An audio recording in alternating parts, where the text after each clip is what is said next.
ठीक।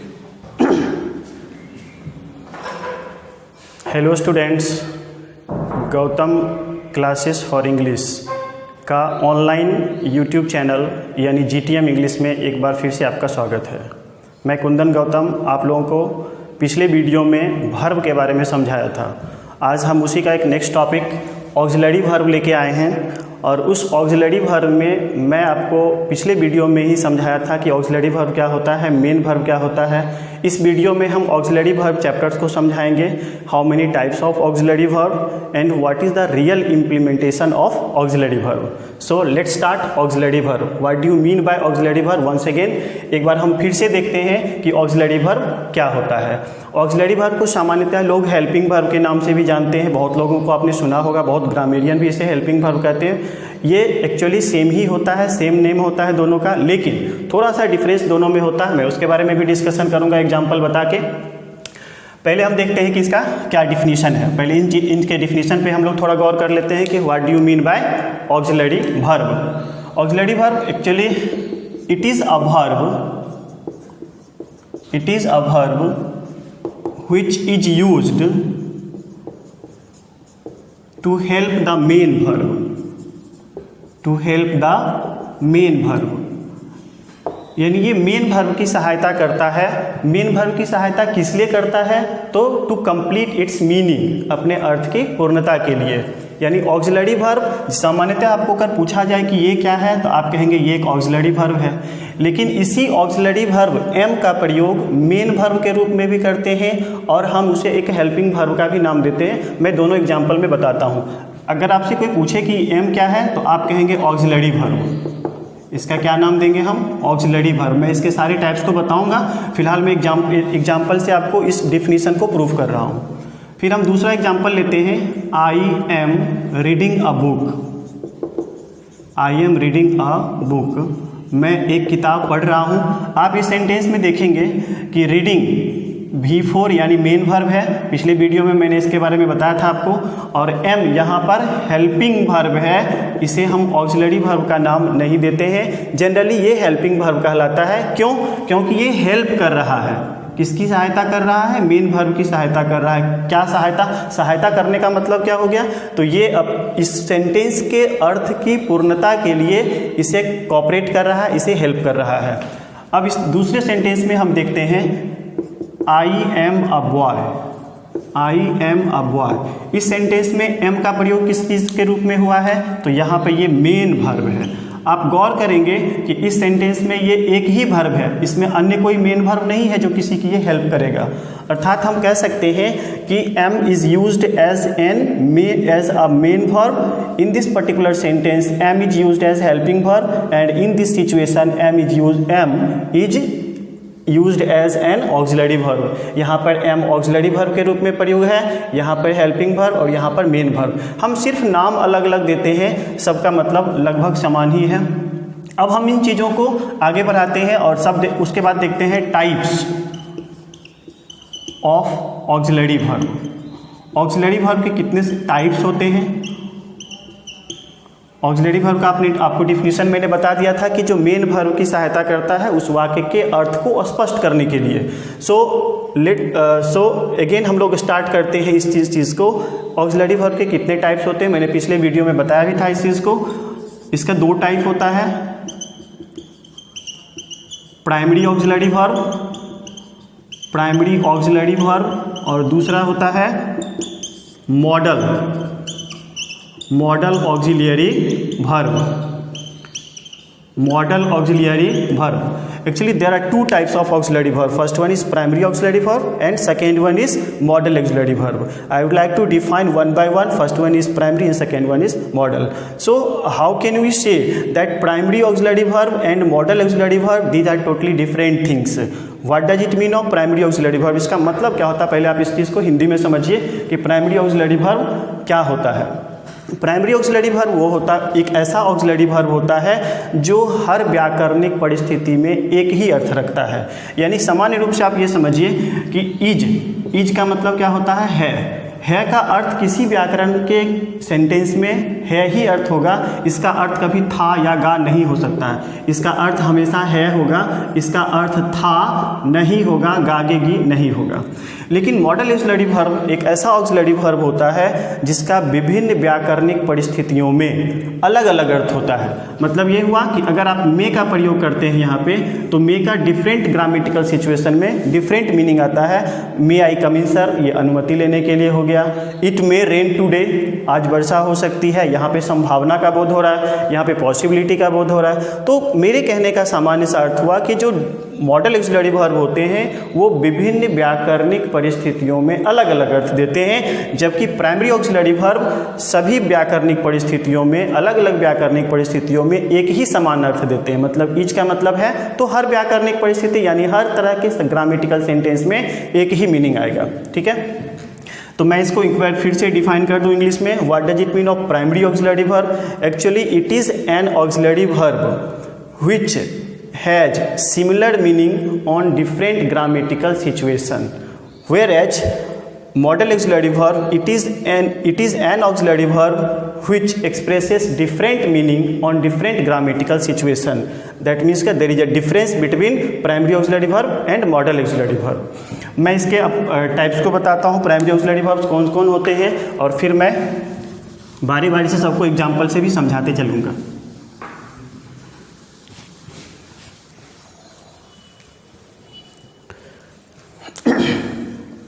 अब हम यहाँ पे लिखते हैं, सबसे पहला हमारा था primary auxiliary verb. Primary auxiliary verb होता क्या है मैंने अभी आपको तुरंत बताया था। अब हम इसके टाइप्स को देखते हैं कौन कौन होते हैं, जिसमें आप समझते होंगे इस चीज़ को, टू बी, टू डू और to have. To be, to do, to have, ये तीन कैटेगरी में इसे बांटा जाता है। कौन कौन से वर्ब होते हैं? बहुत आसान है, is, am, are, was, were. To do में कौन कौन से आते हैं? Do, does, did. और टू हैव में कौन कौन आते हैं? Has, have, had. बेसिकली ये कुल मिला के कितने होंगे? 5, 3, 8, 3, 11। तो 11 प्राइमरी ऑक्सिलरी वर्ब होते हैं। लेकिन बहुत सारे आप ग्रामर के बुक में आप देखे होंगे कि इसमें बी, बीइंग और बीन भी लिखे होते हैं। मैंने इसको रेड कलर में लिख दिया है इसलिए कि इसका थोड़ा अलग मीनिंग होगा। और एक और यहाँ पे आप देखेंगे कि हैविंग लिखा होता है, इसका भी अलग मीनिंग है। मैं इन सब के बारे में डिटेल से बताऊंगा, तो आप गौर कर रहे होंगे कि इसकी संख्या टोटल कितनी हो गई? 15। दैट मीन्स कि there are total 15 primary auxiliary verbs in English grammar, used in English grammar. English grammar में प्रयुक्त होने वाले टोटल 15 प्राइमरी ऑक्सिलरी वर्ब होते हैं। हम फिर से बात कर लेते हैं दूसरा मॉडल ऑक्सिलरी वर्ब की, और फिर इसके बाद इसके यूसेज को देखेंगे। मॉडल ऑक्सिलरी वर्ब, तो कितने मॉडल ऑक्सिलरी वर्ब होते हैं? पहले इसकी हम संख्या को बता लेते हैं। इसकी संख्या होती है 13। कौन कौन सा होता है आप इस चीज़ को समझिए। Can, may, could, might, shall, will, should, would, must, ought to। फिर मैं इसे रेड कलर में लिख रहा हूँ, इसका कुछ अलग मीनिंग आएगा। नीड, डेयर और लास्ट में यूज्ड टू। आप यहाँ पे 3 को, नीड, डेयर और यूज टू को आपने देखा, ये रेड कलर से लिखा हुआ है, इसका कुछ अलग मीनिंग है। यहाँ पे भी लिखा हुआ है रेड कलर से, उसका कुछ अलग मीनिंग है। बट अभी आप देखें कि टोटल कितनी संख्या हो गई इसकी? 13। 1, 2, 3, 4, 5, 6, 7, 8, 9, 10, 11, 12, 13। तो टोटल संख्या हो गई इसकी 28। यानी कि there are total 28 auxiliary verb used in English grammar, यानी इंग्लिश ग्रामर में प्रयोग किए जाते हैं टोटल 28 ऑक्सिलरी वर्ब्स। अब मैं इनके बारे में थोड़ा बताऊं कि बी, बीइंग, बीन क्यों रेड कलर से लिखा है, हैविंग का क्या मतलब है। आप टू बी ग्रुप में इज एम आर का प्रयोग समझ रहे होंगे, मैं आपको थोड़ा एक्सप्लेन करते चलूँ। इज एम आर का प्रयोग होता है प्रेजेंट फॉर्म के लिए, प्रेजेंट मतलब वर्तमान यानी है, हूँ, हैं इत्यादि के अर्थ के लिए। वाज या वेयर का प्रयोग होता है पास्ट के लिए, यानी था, थे, थी। जैसे एक राजा था, देयर वाज अ किंग, तो वाज का प्रयोग हमने क्या चीज़ के लिए किया, बीते समय के लिए यानी पास्ट के लिए। अब ये तीन जो है रेड कलर से लिखा हुआ है, बी, बीइंग और बीन। इसका मतलब क्या हुआ कि ये ऑक्सिलरी वर्ब तो हुए, लेकिन ये सपोर्ट में प्रयोग होते हैं। बहुत सारे ग्रामेरियन इसे सपोर्टिंग ऑक्सिलरी वर्ब के नाम से जानते हैं। आप देखते होंगे कि बी का प्रयोग shall be, will be, future form के लिए होता है। बीइंग का प्रयोग कंटिन्यूटी के लिए होता है, और बीइंग का प्रयोग कभी अकेले मेन वर्ब के रूप में नहीं, बल्कि वह किसी न किसी ऑक्सिलरी वर्ब के साथ में होता है, कंटिन्यूअस एक्शन को बतलाने के लिए होता है। और बीन का प्रयोग परफेक्टनेस यानी जहाँ पे जिस वाक्य से कार्य की पूर्णता का, समाप्ति का बोध होता है, उसके लिए हम बीन का प्रयोग करते हैं। तो आप लोग इसको समझ रहे होंगे कि बी, बीइंग, बीन का प्रयोग। फिर आते हैं हम यहाँ पे हैविंग, जो एक रेड कलर से लिखा हुआ है, इसका प्रयोग सिर्फ और सिर्फ परफेक्ट पार्टिसिपल फॉर्म में होता है। जैसे जाकर, खाकर, पीकर, हंसकर, रोकर इत्यादि अर्थ जब हम यूज करते हैं, मतलब ये हुआ कि जैसे having gone to college Ramu attended all the classes, यानी कॉलेज जाकर रामू ने सारे क्लास अटेंड किए। मतलब ये निकलता है कि कॉलेज जाकर तो हैविंग गॉन टू कॉलेज, तो वहाँ पे हम हैविंग का प्रयोग करते हैं ऑक्सिलरी वर्ब के रूप में, और उस सेंटेंस में गोन मेन वर्ब हुआ। इस तरह से आप इस तीनों का प्रयोग समझ में आ गया होगा। ये कंटिन्यूटी के लिए है, आप याद रखने के लिए आप थोड़ा सा हिंट कर लेते हैं यहाँ पे। ये परफेक्टनेस के लिए होता है, और इसका प्रयोग बी का प्रयोग सिंपल फॉर्म के लिए होता है। उसके बाद हम आते हैं टू हैव ग्रुप में, जिसमें परफेक्टनेस के बतलाने के लिए हैज़, हैव, हैड, हैविंग, यानी कि इन सब का प्रयोग हमेशा वाक्य की पूर्णता, वाक्य में कार्य की पूर्णता के बोध कराने के लिए टू हैव ग्रुप का प्रयोग करते हैं। डू, डज, डिड का प्रयोग कहाँ करते हैं? डू, डज का प्रयोग हम प्रेजेंट फॉर्म के लिए करते हैं, और डिड का प्रयोग पास्ट के लिए किया जाता है। ठीक है, ये नॉर्मली आप समझ गए होंगे। ये सारे हमारे प्राइमरी ऑक्सिलरी वर्ब होते हैं, इसकी संख्या होती है 15। मॉडल ऑक्सिलरी वर्ब का प्रयोग कैसे करेंगे, कैसे, कौन कौन से हैं, आप यहाँ पे देखिए लिस्टिंग किया हुआ है। आप इनके बारे में बारी बारी से मॉडल ऑक्सिलरी वर्ब के चैप्टर में इनके बहुत सारे यूसेजेस होते हैं, अलग अलग सबके यूसेजेस होते हैं। 12th क्लास में बोर्ड में आपको पढ़ना भी होता है, तो इस चीज़ को मैं एक अलग चैप्टर में मॉडल ऑक्सिलरी वर्ब किसी अगले वीडियो में इसको बताऊँगा। अब हम लोग बात कर लेते हैं कि बी का प्रयोग, बीइंग का प्रयोग और बीन के प्रयोग के एग्जाम्पल के बारे में थोड़ा आप इसे डिटेल से समझें।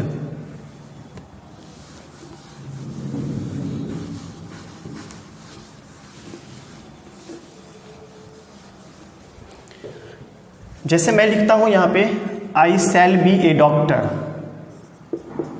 आई शैल बी अ डॉक्टर, मैं एक डॉक्टर बनूंगा।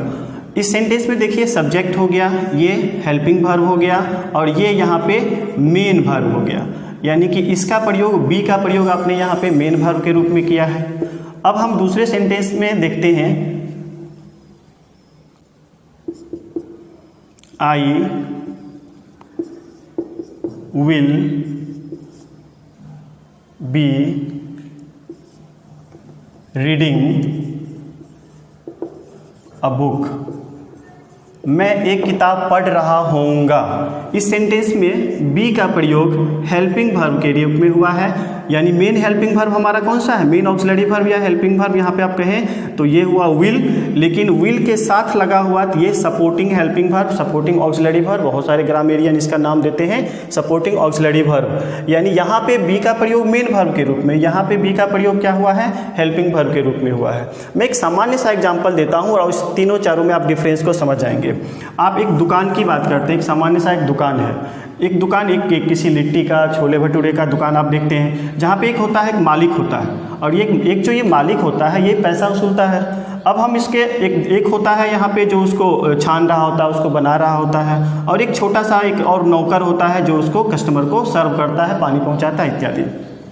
अब इस उदाहरण से समझेंगे, आप इस पूरे को, दुकान को आप एक सेंटेंस समझ लेते हैं। इस सेंटेंस में जो वर्ब की प्रकृति है, जो नेचर ऑफ वर्ब है वो क्या है, ये मालिक है, यानी ये मेन वर्ब है।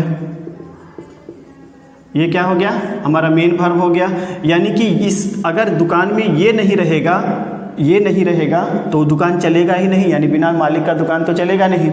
अब यहाँ पर ये नौकर है, जो नौकर एक मेन नौकर है, यानी कि मेन हेल्पिंग वर्ब है इस सेंटेंस का, इस दुकान का, सॉरी। यानी कहने का अर्थ ये है कि अगर ये छानेगा नहीं, ये बनाएगा नहीं, तो ये सर्व क्या करेगा। यानी ये जो हमारा हो गया हेल्पिंग वर्ब हो गया। यानी हेल्पिंग वर्ब इसका क्यों नाम दिए, क्योंकि ये पैसा कमा के किसको देता है, मालिक को, यानी मेन वर्ब को। और ये हमारा हो गया सपोर्टिंग, ये हो गया हमारा सपोर्टिंग ऑक्सिलरी वर्ब, यानी इसको भी हेल्पिंग वर्ब के नाम से जानते हैं। और ये तभी काम करेगा जब ये बनाएगा। यानी आप देखेंगे कि ये इससे कोऑपरेट कर रहा है, ये इसे सपोर्ट कर रहा है, ये इसे सपोर्ट कर रहा है। यानी आप समझें कि ये जो लिखा हमने is, am, are, was, were, ये सारा हो गया हमारा हेल्पिंग वर्ब। और मेन वर्ब जैसे रीड, ईट, लाफ इत्यादि, ये हो गया मेन वर्ब। और सपोर्टिंग हेल्पिंग वर्ब के रूप में बी, बीइंग और बीन का प्रयोग करते हैं। यानी कि ये जो वर्ब हुआ, ये सपोर्टिंग ऑक्सिलरी वर्ब जो हुआ, वह किसी न किसी हेल्पिंग वर्ब के साथ ही लगेगा। क्यों? क्योंकि जब तक ये बनाएगा नहीं कुछ, तब तक ये सर्व क्या करेगा। और ये इस पर निर्भर करता है, क्योंकि जब तक दुकान खुलेगा नहीं, तब तक ये बनाएगा कैसे। तो मेरे कहने का अर्थ है कि एक सामान्य सा, एक छोटा सा कहानी है जिस पर कि आप सारे कॉन्सेप्ट को, यानी प्राइमरी ऑक्सिलरी वर्ब के सारे कॉन्सेप्ट को समझ सकते हैं। अब मैं इसको एग्जांपल से समझाऊं इसी कॉन्सेप्ट को, तो आप थोड़ा और अच्छे तरीके से समझेंगे। एग्जाम्पल देखिए, यहाँ पे लिखा हुआ भी है, आई शैल बी ए डॉक्टर। इस सेंटेंस में ये मेन वर्ब है और इस सेंटेंस में ये हेल्पिंग वर्ब है। और इस सेंटेंस में देखिए ये हो गया हमारा मालिक, यानी कि दुकान का मालिक ये हो गया, यानी मेन वर्ब हो गया। और इस सेंटेंस में हो गया जो आपको मैंने बताया था कि अभी जो छानने वाला या बनाने वाला होता है, वो हो गया विल, यानी हेल्पिंग वर्ब। और ये हो गया हमारा सपोर्टिंग हेल्पिंग वर्ब। यानी कि इस तीनों का कम्बिनेशन इस सेंटेंस में हुआ। बहुत सारा दुकान ऐसा भी होता है जिसमें कि एक ही मालिक होता है, केवल वही बनाता है, वही छानता है, वही सर्व करता है। आप देखे होंगे तो ठेला पे जो लगाता है दुकान। अब इस सेंटेंस में आप इस तरह के सेंटेंस को आप एग्जांपल से समझिए, जैसे I am a boy, I am a boy, यानी एकमात्र वर्ब है, ये हेल्पिंग वर्ब नहीं है, बल्कि ये सेंटेंस का क्या है, मेन वर्ब। यानी कि एक ठेला जो दुकान लगाता है, ठेला पर जो दुकान लगाता है, उसमें अगर एक ही आदमी है तो निश्चित तौर पे वो मालिक ही होगा। यानी इस तरह से सेंटेंस को आप समझिए कि इसमें अगर एक ही वर्ब का प्रयोग हुआ है तो वह क्या है, मेन वर्ब है। एम हेल्पिंग वर्ब नहीं है, बल्कि यहाँ पर क्या है, ये मेन वर्ब है। आप इस चीज़ को समझ रहे होंगे। अब एक छोटा सा एग्जाम्पल और समझिए कि एक ऐसा सेंटेंस होता है जिसमें एक, जैसे आई एम प्लेइंग क्रिकेट, मैं क्रिकेट खेल रहा हूँ। इस सेंटेंस में देखिए एक मेन वर्ब है, और ये क्या है, ये हेल्पिंग वर्ब है। तो कहने का अर्थ ये हुआ कि इसको आप इस तरह समझिए, एक ऐसा दुकान है जिसमें एक मालिक है और एक नौकर है। यानी कि ये नौकर ही सब काम कर रहा है, ये मालिक है, ये सब काम बना भी रहा है, सर्व भी कर रहा है, ये सारा काम ये कर रहा है, पैसा लेने का काम ये कर रहा है। कहने का अर्थ ये हुआ कि ये मेन वर्ब हो गया और ये हेल्पिंग वर्ब हो गया। तो कहने का अर्थ, सामान्य सा अर्थ हुआ कि एक ये कॉन्सेप्ट है, एक स्टोरी है, जिस स्टोरी से आप समझ जाते हैं कि कैसे मेन वर्ब का प्रयोग करते हैं, कैसे हेल्पिंग वर्ब का प्रयोग करते हैं।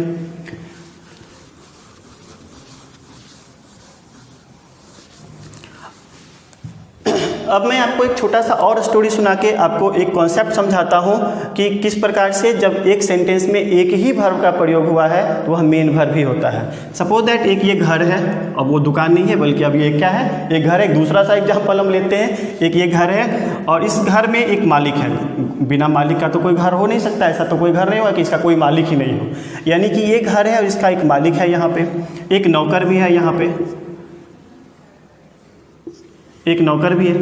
अब मालिक है और नौकर है, तो मालिक है तो मेन वर्ब हो गया ये, यानी कि मेन एक्टिविटी को परफॉर्म करने वाला कौन हो गया, ये मेन वर्ब हो गया। और ये क्या चीज़ हो गया, ये इसको सपोर्ट करता है, यानी कि उसके अर्थ को पूर्ण करता है, यानी इसके काम को पूरा करता है।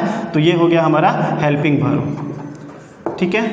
लेकिन जब एक ऐसा है कि मालिक ऑफिस चला गया, यानी कि यहाँ पे घर पे नहीं है और एक नौकर यहाँ पे बच गया है, कहने का अर्थ है कि जब ये यहाँ पे नहीं है तो इस सेंटेंस में अगर कोई कुछ सामान लेके आता है, इस सेंटेंस सॉरी करते हैं, इस घर में अगर कोई सामान लेके आता है तो ये जो नौकर है वही उस समय मालिक बन जाता है ना, वही कहेगा ना हम ही इस घर के अभी मालिक हैं, क्योंकि मेन मालिक जो है वो तो ऑफिस चला गया है। मेरे कहने का अर्थ हुआ कि अगर इस सेंटेंस में एक ही है, जैसे ये क्या है, हेल्पिंग वर्ब है, ये नौकर है, लेकिन जब इस सेंटेंस में प्रयोग करते हैं, यानी जब इसमें मेन वर्ब नहीं होता है तब यह सेंटेंस क्या कहला, तब इस सेंटेंस में एम क्या कहला गया, यानी ये वाला सिचुएशन हो गया कि मालिक यहाँ पे नहीं है तो नौकर ही क्या हो गया, मालिक हो गया, यानी नौकर यानी हेल्पिंग वर्ब ही क्या हो गया, मेन वर्ब हो गया, मालिक हो गया। तो आप इसको इस तरह से समझ सकते हैं कि हेल्पिंग वर्ब के प्रयोग हम मेन वर्ब के रूप में करते हैं।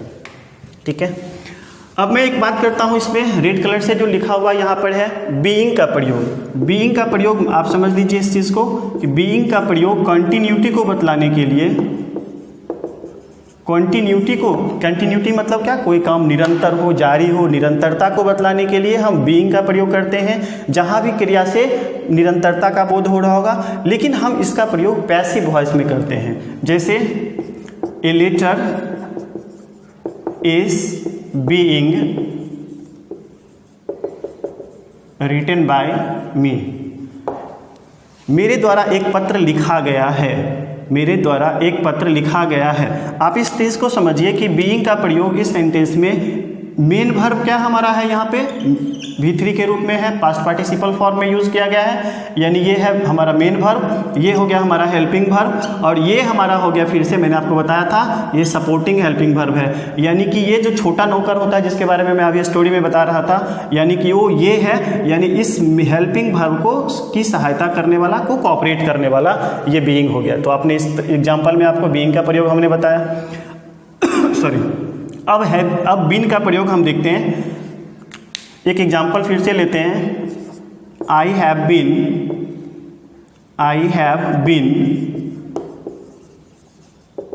Reading a novel, I have been reading a novel for 5 hours, मैं 5 घंटों से इस नॉवेल को पढ़ रहा हूँ। आप इस सेंटेंस में देखिए, ये हमारा V4 हो गया, मेन वर्ब हो गया, ये हमारा हेल्पिंग वर्ब हो गया, और इस सेंटेंस में फिर से ये क्या हो गया, आप देखेंगे यहाँ पे बीन का प्रयोग हमने किया था और बताया था हमने कि सपोर्टिंग, यानी इसको सपोर्ट करने के लिए, इसको हेल्प करने के लिए, यानी कि मेन हेल्पिंग वर्ब को सपोर्ट करने के लिए यह भी एक हेल्पिंग वर्ब ही होता है। यानी बीन का प्रयोग हमने दिखाया, यहाँ बीइंग का प्रयोग दिखाया, हमने बी का प्रयोग इससे पहले करके दिखाया था। अब इसी पे यहाँ पे बीइंग का प्रयोग और बिन का प्रयोग, यहाँ पे देखिए आपने, मैंने बिन लिखना था, बिन का प्रयोग देखा आपने, बीइंग का प्रयोग देखा। अब इसके नीचे में आपको मैंने पिछले बोर्ड में ही लिखा था हैविंग का प्रयोग।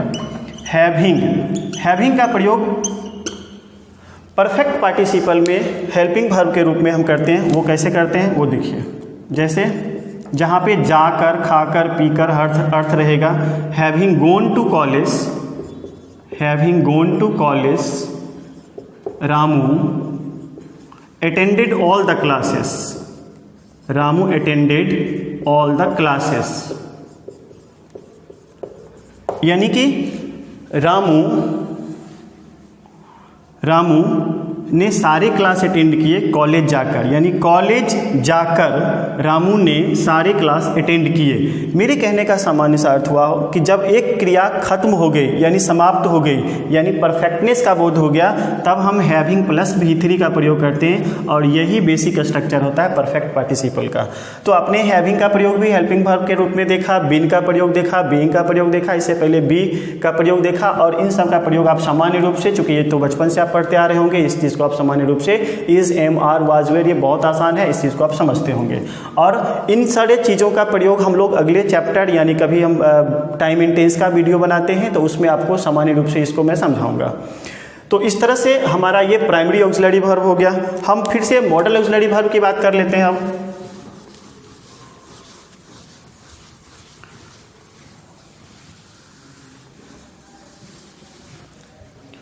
हमने दूसरा बताया था आपको model auxiliary verb. Model auxiliary verb का हमने डिफिनीशन भी आपको समझाया था, एक बार फिर से मैं आपको रिपीट कर दूं कि what does it mean of model auxiliary verb. Model auxiliary verb क्या होता है, यानी कि डिफरेंट ग्रामेटिकल सिचुएशन में डिफरेंट मीनिंग रखने वाला ऑक्सिलरी वर्ब कहलाता है मॉडल ऑक्सिलरी वर्ब। जैसे आपको मैंने उस समय भी बतलाया था, मैं एक बार एग्जांपल से समझा दूं आपको। मे का प्रयोग हम कहाँ करते हैं, तो हम लिखते हैं मे आई कम इन सर, मे आई कम इन, क्या मैं आ सकता हूँ। आप इस चीज़ को समझेंगे कि यहाँ पे अनुमति लेने का बोध हो रहा है, यानी टेकिंग परमिशन हो रहा है। इसको परमिशन देने में भी यूज करते हैं हम, यू मे टेक इट, आप इसे ले सकते हो। यहाँ पे अनुमति देना है, यहाँ पे अनुमति लेना है। अब हम फिर से एक और सेंटेंस लेते हैं, इट मे रेन टुडे, आज वर्षा हो सकती है, आज वर्षा हो सकती है। कहने का अर्थ क्या हो गया कि इस मे का प्रयोग यहाँ पे पॉसिबिलिटी को बतलाने के लिए हुआ है, संभावना को बतलाने के लिए हुआ है। आज वर्षा हो सकती है यानी आज वर्षा होने की संभावना है। इस सेंटेंस में देखिए, यू मे टेक इट, आप इसे ले सकते हो। जब आप किसी को पेंसिल कलम कुछ देते हो तो आप कहते हो दैट मीन्स कि you may take it, you have right, आपको अधिकार है कि आप इसे ले सकते हैं। मे आई कम इन सर, मतलब आप किसी से अनुमति ले रहे हैं। तो मेरे कहने का सामान्य सा अर्थ यह हुआ कि इस सेंटेंस में मे का प्रयोग, यहाँ पे मे का प्रयोग और यहाँ पे मे का प्रयोग, ये तीन जो ग्रामेटिकल सिचुएशंस हैं, इस तीनों में से अलग अलग सबके अर्थ हुए हैं। तो कहने का अर्थ हुआ कि मे का प्रयोग विभिन्न व्याकरणिक परिस्थितियों में अलग अलग हुआ। ऐसे ही वर्ब को हम कहते हैं मॉडल ऑक्सिलरी वर्ब। इसके बहुत सारे कैरेक्टरिस्टिक्स होते हैं जिनको कि आप मॉडल चैप्टर में पढ़ेंगे। फिलहाल ये सामान्य जानकारी आपको मैंने बताया कि मॉडल ऑक्सिलरी वर्ब क्या होता है। मैंने आपको थोड़ा देर पहले बताया था कि इसकी संख्या कितनी होती है। There are total 13 modal auxiliary verb in English grammar, used in English grammar there are total 13, जिसमें से हम लोग बारी बारी से सबका प्रयोग देखेंगे उस चैप्टर में। लेकिन मैंने आपको रेड कलर से वहाँ पे लिखा था, आपको याद होगा, नीड, डेयर और यूज्ड टू। इन तीनों के बारे में मैं आपको थोड़ा एक्सप्लेन कर दूं कि ये तीनों का प्रयोग हम मार्जिनल्स के रूप में करते हैं। इसके का प्रयोग कैसे करते हैं? इसको हम लोग मार्जिनल्स कहते हैं। इसको हम लोग सेमी मॉडल्स के नाम से भी जानते हैं। सेमी मॉडल्स के नाम से जानने का अर्थ क्या हुआ ये समझिए। कहने का अर्थ ये है कि जितने भी मॉडल ऑक्सिलरी वर्ब होते हैं, ध्यान से सुनिएगा, जितने भी मॉडल ऑक्सिलरी वर्ब होते हैं उनके साथ मेन वर्ब का प्रयोग होता है, लेकिन वह सिर्फ हेल्पिंग वर्ब के रूप में ही प्रयुक्त होते हैं। यानी इस मॉडल, यानी कि 13 में से 3 घटा दीजिए, यानी 10 जो मॉडल ऑक्सिलरी वर्ब बचे हैं उनका प्रयोग हम सिर्फ हेल्पिंग वर्ब के रूप में ही करते हैं, मेन वर्ब के रूप में प्रयोग नहीं करते हैं। बल्कि नीड, डेयर और यूज टू का प्रयोग मेन वर्ब की तरह भी होता है और हेल्पिंग वर्ब की तरह भी होता है। That's why these are used as marginals और सेमी मॉडल ऑक्सिलरी वर्ब। इसलिए इसको मार्जिनल्स या सेमी मॉडल ऑक्सिलरी वर्ब कहते हैं। मैं एक छोटा सा एग्जांपल से आपको समझा देता हूं। जैसे he needs to do it, he needs to do it. अब हम इस सेंटेंस को लिखते हैं, he need not go there. उसे वहां जाने की आवश्यकता नहीं है। और इसका अर्थ क्या हो गया? इसे करने की आवश्यकता होती है या जरूरत होती है। तो इस सेंटेंस में आपने देखा कि ही के बाद नीड्स का प्रयोग हुआ, ये भी 5 है, यानी ये मेन वर्ब है, तभी तो वर्ब का 5वां रूप लगा है। और यहाँ पे देखेंगे आप, नीड के बाद यहाँ नोट का प्रयोग हुआ है और इसके साथ बेयर इन्फिनिटिव का प्रयोग हुआ है। आप इन्फिनिटिव चैप्टर में इसे पढ़ेंगे, बेयर इन्फिनिटिव का के रूप में इसका प्रयोग हुआ है। और नीड्स के साथ देखिए 2 + V1 का प्रयोग हुआ है और ये फुल इन्फिनिटिव होता है। इन्फिनिटिव चैप्टर में इसे भी आप पढ़ेंगे। He needs to do it और he need not go there. इस सेंटेंस में देखिएगा कि नीड का प्रयोग हुआ है ऑक्सिलरी वर्ब के रूप में, यानी मॉडल ऑक्सिलरी वर्ब के रूप में, जबकि इस सेंटेंस में नीड का प्रयोग हुआ है मेन वर्ब के रूप में। आपको नीड्स यहाँ दिखाई दे रहा होगा चूंकि ही है, अगर आई रहता तो नीड होता, यानी यहाँ भी नीड, लेकिन यहाँ पे जो नीड होगा वो मेन वर्ब होगा और यहाँ पे जो नीड के साथ जिसमें नोट लगा है और बिना टू का वर्ब लगा है, यानी बेयर इन्फिनिटिव वर्ब लगा है, उस सेंटेंस में नीड का प्रयोग मॉडल ऑक्सिलरी वर्ब के रूप में हुआ है। तो कहने का सामान्य सा अर्थ है कि ये तीनों का प्रयोग नीड, डेयर और यूज टू के प्रयोग में वेरिएशन है, यानी अलग होते हैं। इसलिए इसे अलग कैटेगरी यानी मार्जिनल्स या सेमी मॉडल कहा जाता है। इन सबको पूरे को अगर आप मिला दें तो ये टोटल संख्या 28 हुई, जिसकी चर्चा हमने अभी की। अगले वीडियो में अब हम इन सब का इम्प्लीमेंटेशन आपको टाइम और टेंस चैप्टर में बताएंगे। फिलहाल के लिए थैंक यू।